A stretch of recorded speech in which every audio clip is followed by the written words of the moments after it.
My name is Jill Coyle, and from years of experience as a divorce attorney, I know for a fact that no one dies from divorce. The experts and I are here to show you how to not only survive, but thrive during the most difficult times. All right, welcome to another episode of No One Dies from Divorce. Really excited for my guest today, Joseph Gordon. Welcome to the show. Thanks for having me. You are welcome. We met just a few weeks back, saw each other on a conference, kind of loved what he was doing and thought you would be great on my podcast. So let me kind of introduce Joseph so the rest of our listeners kind of know. So Joe Gordon has over 11 years experience in residential real estate, serving the Salt Lake City area, and is one of a select group of realtors who has been designated a certified divorce real estate expert, which is CDRE. In addition to his CDRE certification, Joe is a published author and hosts two 10-part podcast series, The 10 Biggest Home Buyer/Seller Mistakes and How to Avoid Them. Joe serves as an ambassador for the local Chamber of Commerce and is recognized as a supporter and advocate for the local business community. His experience, educational approach, and sales volume reinforce his expertise in divorce real estate transactions. So I think this is exciting. And Joe, we have lots that we could talk about in this space. So again, thank you so much for being on my show. Yeah, thanks for having me. I'm excited to be here. Yeah. So are you part of the Salt Lake Chamber? West Jordan Chamber, and then I also spent quite a bit of time with the South Jordan Chamber. Okay. I was just wondering because I'm Coyle as a board member of the Salt Lake Chamber this year. And so that's something that we're diving into. So I still don't know everybody that's part of it. So, but lots of amazing connections and ability to meet people and stuff in these chambers. So yeah, definitely. So it's kind of an interesting, first of all, to be a real estate agent, which I want to talk a little bit about the economy and what's that's going so that people just kind of understand.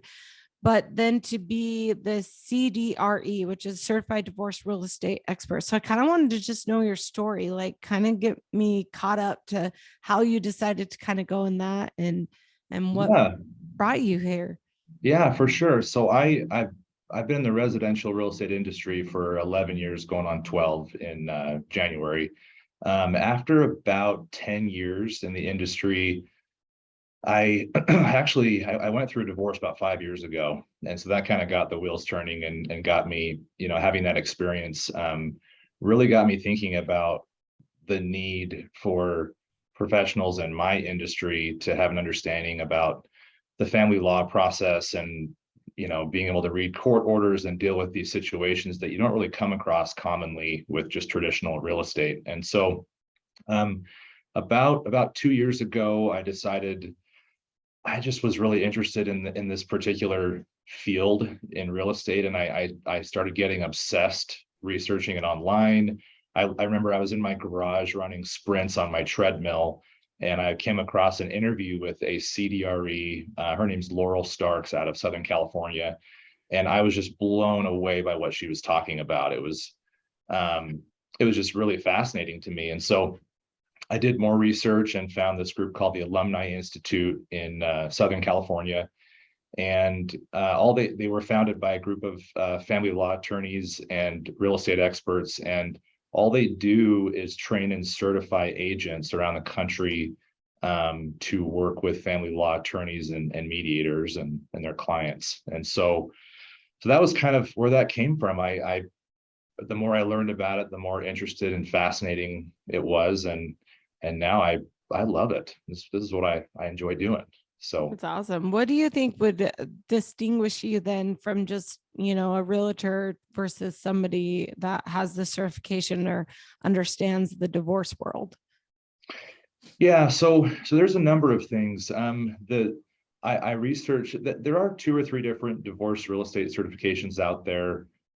This was the most vigorous and challenging one I could find. And this one was actually a very intensive course. It took 6 months to get through it, and obviously compared to a college degree, that seems like a short period of time, but this is a 4 to 5 day a week interactive thing, being educated by judges and attorneys and really grilled to make sure that we we were very capable once we gained, were sworn in as CDREs at the end of the 6 months. And so because of that, and I had kind of a basic understanding of real estate in the divorce niche beforehand, but this took that way, way, way deeper. And so, Yeah. yeah, so, so for a lot of these, I'll give you a few examples.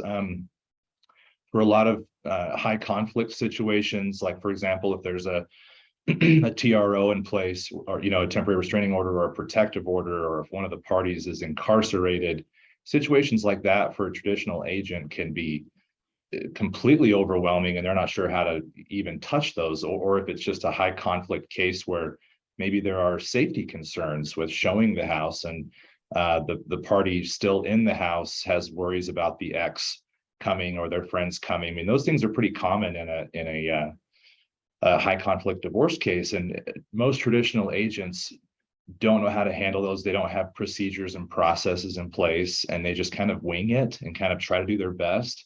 And the challenge with that is, people going through divorces, I know personally from my own personal experience, are very vulnerable and have a lot of times trust issues.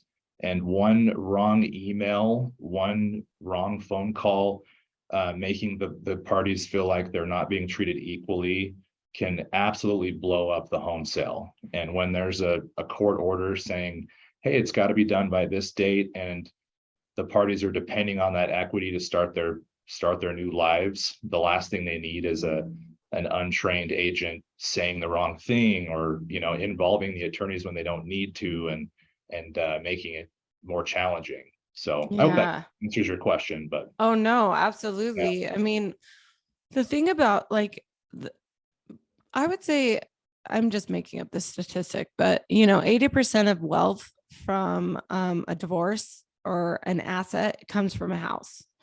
And especially now, like right now, like there's a considerable amount of wealth that is in a house, which causes a couple problems. First of all, when you have a lot of equity in the house, it becomes very, very impossible to be able to divide assets otherwise, to be able to then buy that person out of the house. So the only option you have is to refinance or pull cash out of the house to be able to then, pay off the other spouse. And the reason why that becomes a major problem is because not a lot of people can then qualify for the house based off of, the additional amount that they have to pull out. And this was before we're going to get to the interest rate issue that we're dealing with now. But we saw, I mean, where these homes that people had bought in 2014, 2015, 16, whatever, even 2019 had $200,000, $300,000 worth of equity in it. yeah, And all of a sudden you're looking at having to be able to figure out, okay, I want the home. I need to now buy you out of $150,000. And I mean, you have to figure it out.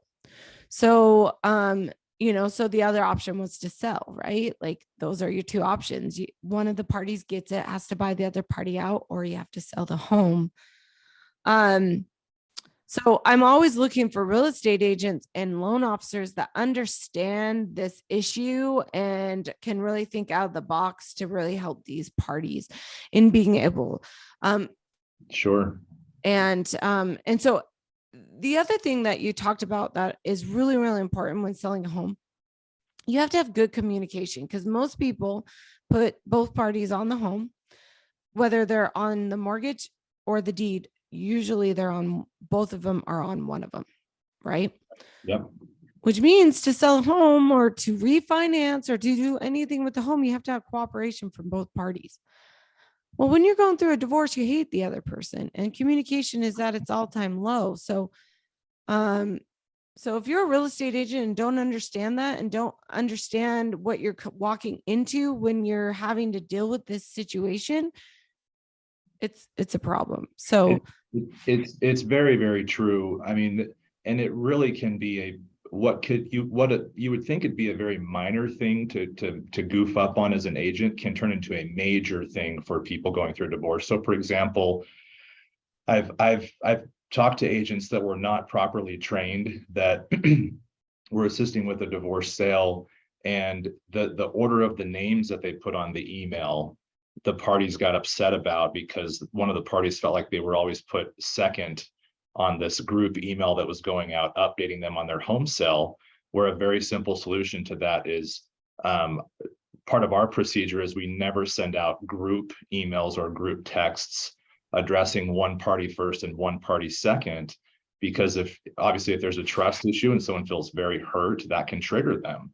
And so everything is done on the same day, but separately, so that no one feels like they're being treated unfairly or that there's a bias against them, So, and that may seem like, oh, that's such a minor thing, but like I said before, people are so vulnerable and hurt going through that. They don't want to feel at all like they're being treated unfairly. And so just little things like that I found can diffuse situations really quick.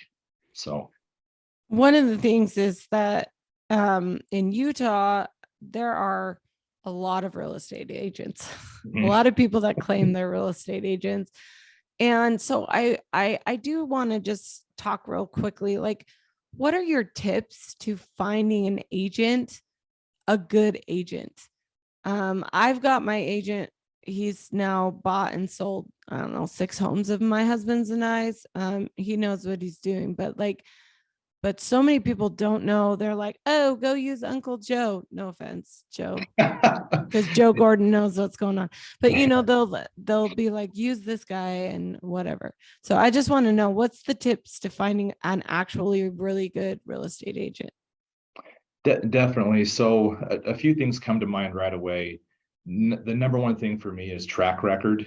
If I could have a surgeon, if I was going to have a heart surgery done and I had a surgeon that did 2 heart surgeries a year versus one that did 50 or 60, anyone would pick the 50 or 60 surgeon. And so the first thing I suggest people do is ask their agent, how many homes have you sold in the last 12 months? And notice I said 12 months rather than since you became an agent, because many agents in our market will keep their real estate license active, but the average agent in Utah sells 3.5 homes a year. And so the challenge with that is you'll have these 20-year veterans that say, I've been in the industry for decades, but they're not current on a lot of the contracts and documents and negotiating tactics, because they're in the field 3 or 4 times a year. And so I think that's a great question, is how many have you sold in the last 12 months? I also think that expertise is a big part of that. So as you mentioned earlier, there's a lot of agents in Utah. The biggest challenge with our industry is that the barrier to entry is so low. I mean, you can take 6 weeks of online courses, take 2 state exams, and have no criminal record and get a license at the age of 18. Yeah. And this is actually, I actually read the other day that in Utah, there's actually a 90% fallout ratio in the first 2 years for new licensees. So literally 1 out of 10 will be around in 2 years. And so the challenge with that is you have a lot of people that are inexperienced, that don't have a track record. Now, I fully respect relationships though. If I have someone that says, hey, my nephew just got his license, I really want to use him to sell my home, I tell them, hey, I completely respect that. Just make sure that your nephew's broker is heavily involved and find out what their track record is. How many have they sold in the last 12 months? Because, if you're going to trust this $500,000 asset with your nephew to do him a favor, you can get into some hot water. And so that's a big thing for me, is track record. I think that the best marketing any self-employed business person can do is through reviews and testimonials. And so I tell everyone, ask them for access. Where do I find your Google business page? Where do I find your Zillow page? I want to see what consumers are saying about you. And if they have 2 reviews and they say, well, I don't usually get them, that to me is a red flag. I want to see 20, 30, 40 at least reviews. I would say majority of real estate agents in Utah, especially, don't have a Google page. They don't even have a website. Yeah. I mean, most of them don't. Yeah. Right. And they do it off of word of mouth or, but I agree. Like the other thing I would suggest is, like, you get what you pay for. Like, it's just like me, like you want good legal avocation, you come to Coil Law. It's going to cost you, but you know that you're getting good quality attorneys. That's the same with real estate attorney, agents. Like if you got somebody doing some weird, tricky, like I'll give you a discount if you do this, or, you got to kind of like raise your eyebrow and wonder why, if you're getting quality Yeah. agents, you're going to pay for what you get kind of thing. Yeah, and to your point, when I meet with new clients, I tell them up front, you know, the two things people pay me for are track record and expertise. That's what you're paying me for. Taking photos of a home and putting a sign in the yard cost a few $100s, really. The 2.5 or the 3% that you're paying are knowing that you're with an agent that sold just under 500 properties, and 97% of them sell within 3% of their list price. So you're paying for peace of mind, knowing that, okay, we're not going to have any major issues. We're not going to lose our earnest money. We're going to be, it's peace of mind you're paying for. And so Yeah. I completely agree with you. Yeah. Yeah, I understand. One of the things too, like with the market, like I said, is like the last 3 years, especially in Utah, and this is pretty nationwide, and all the statistics about real estate, is that, I mean, we just had this unprecedented surge in market share and market price. So the market share was low, the buyer demand was high. So sellers just cashed out. I mean, selling a house in 2020, 2021, and then the beginning of this year was a really great time to sell a house. Um, a lot of times what we saw though was we were in a divorce and we're like, okay, you have a lot of equity. And they were like, well, I can't refinance it. I can't afford it. And they were left with, but if I sell the home, where am I going to go? Home prices are Yeah. so high. I mean, do you have any advice for those people that are sitting there thinking, I don't know where I'm going to go, like with the market?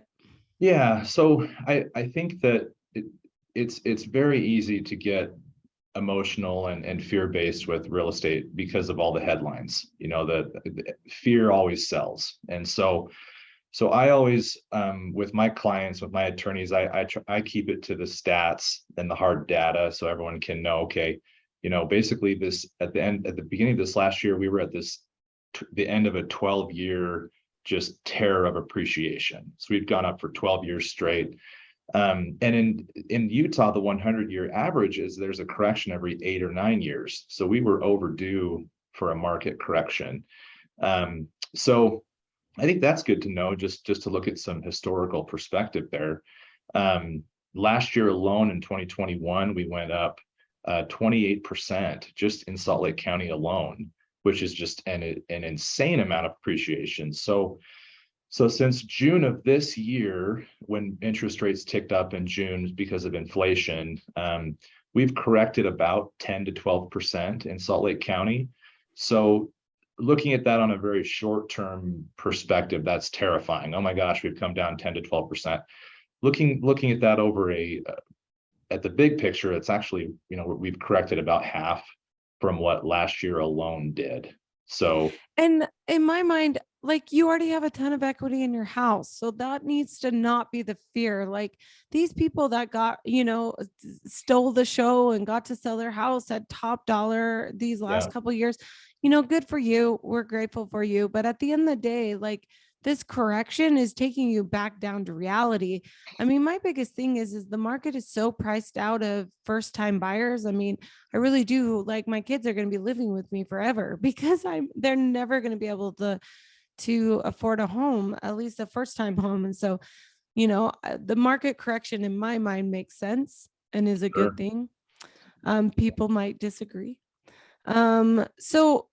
But the other fear is, well, I can't get into something else. And I like that you said that that's fear based. I absolutely agree. Like the media right now is based fully on fear. And that's what they want you to try to fear, these interest rates, fear inflation, fear of this depression that we're coming into. And if you were to look at it as opportunities, I mean, now would be a good time to buy a home, wouldn't you say? Yeah, and to your point, I always remind people of real estate functioning in cycles. And so, and this year is a perfect example of that. Since June of this year, inventory has gone up about 130%. So, and supply and demand, will always work in correlation to each other. So the supply now is 130% higher. It's a great thing for buyers.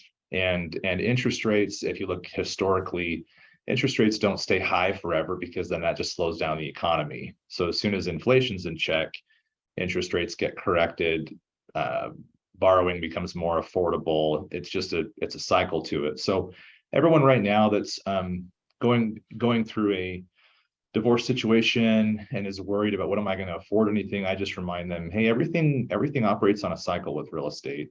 The good thing is right now you have way more to choose from. So what's really common right now is a lot of, because about half my clients are buyers. I'm about a 50-50 buyer and seller split. And so my buyers right now, I've made it a point to educate them that we can get sellers to contribute to what are called interest rate buy downs. So there's I was just going to ask you, I wanted to talk about the options we have, and this is the one that we've been hearing quite a bit about, which sounds like the most promising. So explain Yeah, exactly what it is. yeah, definitely. So, so earlier in the year, prior to June, asking a seller to contribute anything was just out of the question. Homes would have, it was common to have 7 to 10 offers on a home. They'd sell for 50 grand over list price. Like that was just normal. Now with interest rates right now, they're in the high 6s, low 7s, right around there. A lot of people just see that interest rate and they think that's their only option.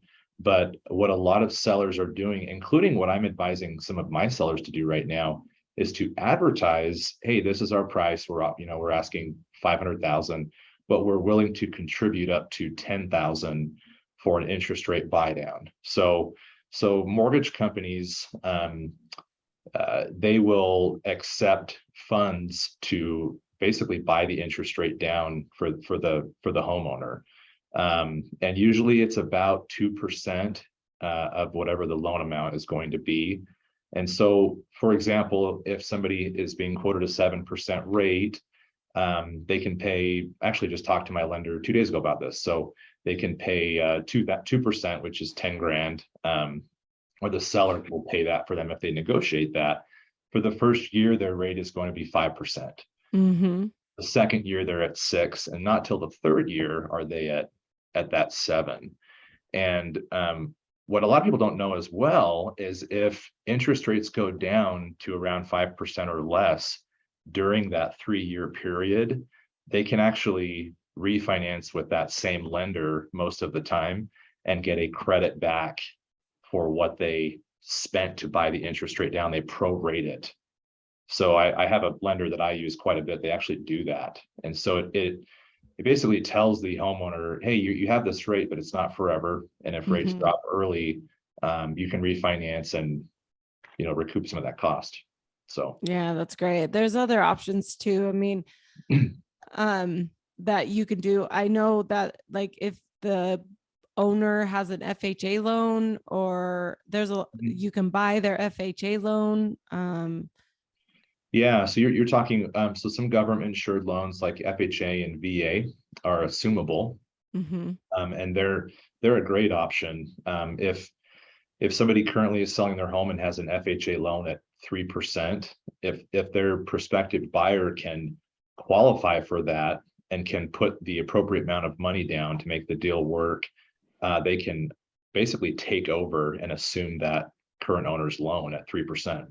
Yeah. So And yeah. then I tell my divorced people, like, listen, you can rent. I know that everybody's like, I don't like to rent. I'm like, go rent, because the economy is going to go into whatever it's going to go in, and then it's going to not be in it anymore. And you're going to have a lot of opportunity as well. So renting for a year is not the end of the world until you can kind of figure out what's going on. One of the things that we are seeing a real big problem with right now is appraisals not matching up with actual what the house could sell for. And so, we depend a lot on appraisals based on the fact that usually one of our parties wants to keep the house. Mm-hmm. And so if that's the case, we're just based off of these appraisals, and appraisals are all over the place. You can get 3 appraisals and they could be $100,000 apart. I mean, you know it. Appraisals are ruckuses. Sure. I don't know the point of them actually. But so we're having problems with that because then we're fighting over what is the actual payout of the house and how are they going to do it. And then the second problem we're seeing right now is like with these interest rates so high, a refinance is almost out of the question. So, Mhm. we're trying to see if we can get 12 months, 24 months to be able to refinance the house, which 6 months ago you would never. It would be like 90 days close, like, which was a Sure. possibility. So we are seeing a lot of challenges now with this. I want to keep the house, but there's no way they can qualify to refinance the house out of their spouse's name, especially if you're the lower earner of the family. Yeah. And going along kind of with what you were just talking about, I actually have had several attorneys reach out to me recently asking if there's a way around that, which um that what a lot of them are doing now, or several of them are doing that I've talked to, is they can put language in there, and I'm sure you probably already know this, but you can put language in there saying that one of the parties is no longer responsible for the mortgage payment. And that basically gives them the ability to remove that payment from their debt to income ratio when they want to buy another house. So it relieves them of that mortgage payment being factored in. And so that's a good thing. But then the flip side to that is if the party staying in the house makes a late mortgage payment, it would affect that other party's credit. Mm-hmm. So it's a good thing, but I've had to have that conversation a lot lately, is that you can do that, but you're still liable on credit, if the in spouse Yeah. doesn't make the payment. The So only way I can 100% protect you is if they refinance the yeah, house, get it off of your name, or you file bankruptcy. That's the only way I can protect you from that. So even though the piece of paper says it indemnifies you and that it holds you harmless, I can't technically guarantee that, just like you said. But that is an option. If we've got two, working, two adults that can work. And I have heard that loan officers are able to find mortgages and then to completely take away that house that was awarded to your spouse. So that's been a really good option as well. I think a lot of people are just kind of like scared of the unknown.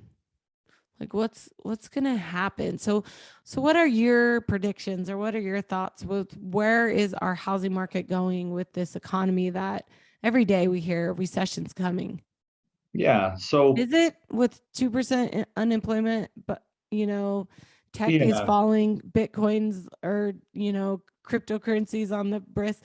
I don't know. I really don't know. the zombies are coming.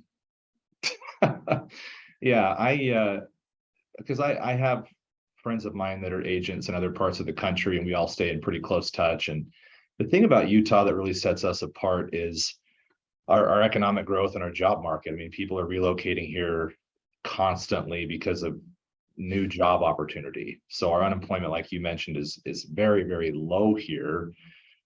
So what I have personally found is that the demand for housing in Utah is still incredibly high.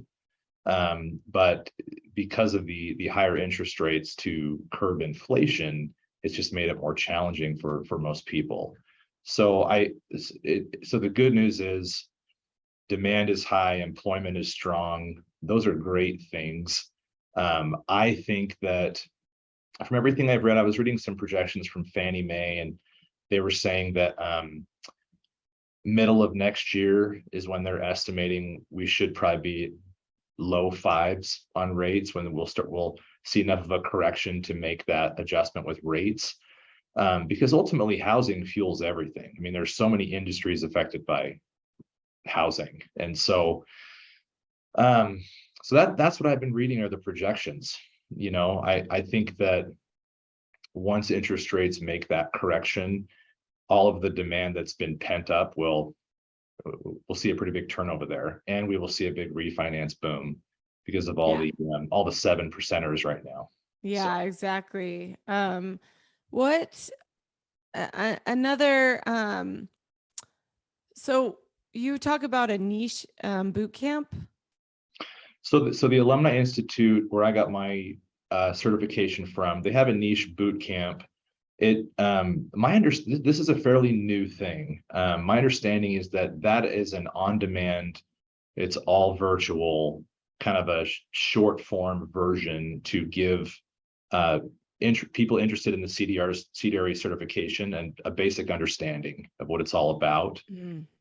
But the course that I took, I mean, to actually get the CDRE was it wasn't on demand virtually. It was pretty extensive, and it took about 6 months.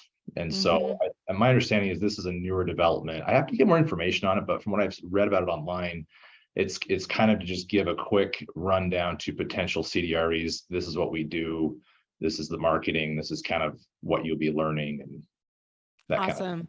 Yeah. Interesting. I was just interested in what that meant. Yeah. Um, I think that also, I mean, if we're talking to my listeners, people going through a divorce, if you are, make sure you have an attorney that understands real estate and has connections like I do with like Joe Gordon, where we can ask questions because language in real estate in the decree of divorce is very, very important. And I can't tell you how many times I have had to take a poorly written decree and I've either had to try to enforce it, which usually doesn't go very well, or I've had to try to change it, which costs you guys so much money because your attorney doesn't understand the proper words, what is necessary for the real estate, or they don't have the ability or the know-withal because they're cocky or whatever to ask.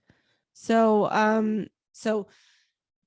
that language is very, very important. It needs to be written correctly, depending on whether you're buying it, your spouse is buying it, or you guys are selling that real estate. So make sure that you are very aware of that, and that you have an attorney that understands it. Yeah. I was just going to throw in real quick. It's funny you bring that up. I have a case right now that completely applies to what you just said. So the divorce decree was written up by a mediator, and it says the marital property is to be sold by such and such date, and that's all it says. But it doesn't address that the parties will need to agree on who sells the property, negotiate the terms, the price. It doesn't say anything about that. The challenge is that only one of the parties is on title. And in the state of Utah, I only have a fiduciary duty to whoever's vested as an owner on title. And so they're having to go, now they have new attorneys having to go back and pay more attorney fees to get that rewritten to say, because from the other spouse's perspective, they're going, hey, it's marital property. I'm just as much a part of this. So there's a conflict there with my fiduciary duty and how it's written in the decree. So they're having to do that exact thing, go back, get it rewritten, saying that they both have equal say in the whole process. And it's, no one likes to have to do that. So Oh yeah, absolutely. And then and it's frustrating too because of that fiduciary duty. It doesn't matter what the orders in the court says. You guys can go forward and sell the house. I've had experiences with that where we've had to put liens on the house and we've had to like run into court on emergency orders because yeah. they're listed in the house and my client's not being part of it. It's kind of a frustrating process. Um, but the other thing is when you have somebody like that picks their real estate agent, their besties, and they're cutting out the other person, that's obviously an issue as well. Because a house, a house is like your most like intimate thing. Yeah. There's a lot, like you said, emotion that goes behind a house. My real estate agent tells me that every time he sells one of my houses, he's like, Joe, it's a house. Stop having emotion behind it. And I'm always like, oh, there's so much emotion. But that's the same in a divorce. And there's so much stuff and like there's issues. And then the real estate agent comes in and says, you have to fix these 16 issues before we can list. And we're like, well, who's paying for that? And where are they, like who's going to be in charge of hiring the contractors and blah, blah, blah. It's a mess. So Yeah. getting a real estate agent that understands that is willing to kind of challenge it, but then Yeah. is willing and understanding that they have to be very delicate and equal opportunists when it comes to a divorced couple that they're married, that they're selling their house. I think it's really important. Yeah, and that's going along with what you were just saying. A lot of the cases that we're involved in, they're not necessarily high conflict, they're lower conflict, but they just want an unbiased, neutral third party that is going to feed them, treat them fairly. But those things, such as who's going to pay for the carpets being cleaned, or the handyman to come out, or the professional cleaning that's needed, or the staging, even in lower conflict cases, those things can create some conflict where it's nobody wants to have to pay for it. So that was one thing we started about 18 months ago. Is I put together a team of service providers that have an understanding that they won't be have their invoices fulfilled until the property sells. And so that's been super helpful, because I had one a couple months ago where it needed quite a bit of landscaping cleanup, and no one was going to pay for it. And my landscaper, he knows how that goes, and he was happy to do it, and he was compensated when it sold. And so it worked out. It immediately diffused conflict, which is what we shoot for. So That's actually amazing. I love yeah. that. So, Joe, what you guys are doing is just really important. And now that I've made this connection, you're going to be really helpful for me, my firm, going going forward in the future. So, I really want people that are listening, or for contact purposes, how to get a hold of you, how to find out more information so that they can utilize and benefit from you as well. Yeah, so best way to reach us or to learn more about what we do is just to go to our website, which is utahdivorcerealestate.com. That has all my direct contact info. If we talked about reviews earlier, if you go to my Gordon Real Estate Group Google business page, we have all of our client reviews on there. Also, if you look me up, Joe Gordon on Zillow, we have quite a few reviews there too. So those are our top three. That's amazing. Well, Joe, this was really great, really fun to talk about. Real estate is always one of those things. It's like the best and worst part sometimes. Sure. Like it's because it's such a great appreciating asset, but then there's always so much complexities and issues with it. Everybody complains about their house until they sell it and make that money, right? Yep. So, anyways, it was great getting to know you and talking to you a little bit about this. So, that's another episode of No One Dies from Divorce. Join us next week. Thanks again, Joe. Thanks so much. Thank you for listening to this episode.